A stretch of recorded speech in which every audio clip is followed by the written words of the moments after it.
Keberadaan drone tenar dan sedang naik daun Bayraktar TB2 rupanya menyebabkan isu tersendiri antara Turki dan Rusia. Hal itu diungkapkan setelah adanya pernyataan dari Duta Besar Rusia untuk Turki, Alexei Yerhov, yang menyatakan mereka khawatir atas penggunaan drone Bayraktar TB2 oleh Ukraina. Seperti diketahui, antara Rusia dan Ukraina terlibat konflik di wilayah Crimea pada tahun 2014 lalu. Dalam wawancara dengan surat kabar Rusia, Duta Besar Federasi Rusia Alexei Yerhov di Turki mengatakan ada kekhawatiran bila drone Bayraktar TB2 digunakan Ukraina untuk menyerang Rusia di Donbas, wilayah Ukraina Timur. Pernyataan Duta Besar Rusia tersebut setelah menyikapi kabar pasokan terbaru drone Bayraktar TB2 dari Turki untuk Ukraina. Ketakutan Rusia tentu beralasan, mengingat reputasi Bayraktar TB2 dalam laga perang Suriah dan Libya, di mana beberapa sistem Hanut Panzer S1 menjadi korbannya. Belum lagi, kampanye Bayraktar TB2 juga terbilang sukses dalam perang 6 minggu antara Armenia dan Azerbaijan di Nagorno-Karabakh.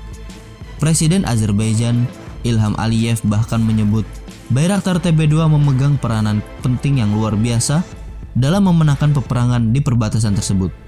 Pihak Bayraktar menyebut salah satunya adalah kesuksesan TB2 yang dapat menghancurkan 1.000 sasaran di Nagorno-Karabakh dengan nilai kerugian di pihak lawan mencapai 1,9 miliar dolar Amerika Serikat.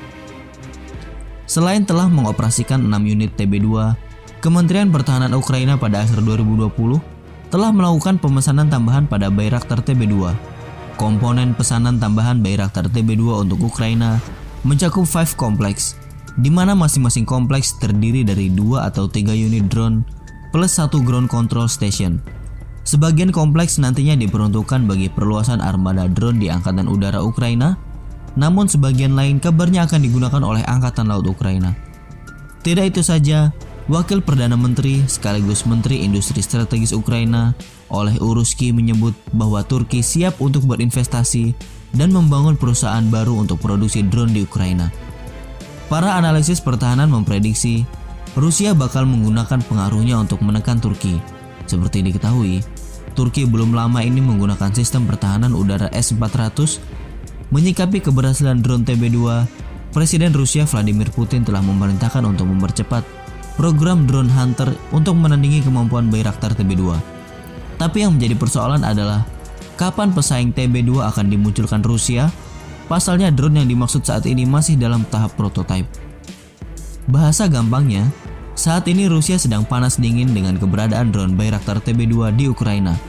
Hal yang dikhawatirkan dan ditakutkan adalah apabila terjadi lagi konflik antara Rusia dan Ukraina, maka drone buatan Baykar Makina ini bisa menjadi ancaman serius dan menjadi ancaman tersendiri bagi Rusia. Walaupun di satu sisi, Rusia sendiri punya artileri pertahanan udara yang secara kualitas dan kuantitas sangatlah lebih dari cukup untuk menghalau drone ini. Bukti nyata drone Bayraktar TB2 sangat sukses di Nagorno-Karabakh yang mungkin menakutkan bagi Rusia tatkala sistem pertahanan udara mereka yang dibeli oleh Armenia, yakni S-300, hancur lebur jadi besi tua disebabkan misil yang ditembakkan dari drone ini. Merupakan hal yang sangat mengejutkan bagi militer Armenia dan juga Rusia kala itu, betapa mudahnya pertahanan udara mereka dikalahkan hanya oleh sebuah drone, bukannya jet tempur. Selain S-300 yang hancur lebur di Nagorno-Karabakh, ada juga alutsista Rusia yang keok ketika Bayraktar TB2 turun ke medan laga, yakni sistem Panzer S1 yang juga dihancurkan dengan mudah di Libya.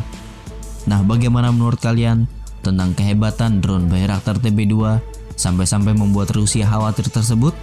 Apakah Indonesia juga tertarik untuk mengakuisisi Bayraktar TB2 seperti Ukraina? Sampaikan pendapat kalian di kolom komentar.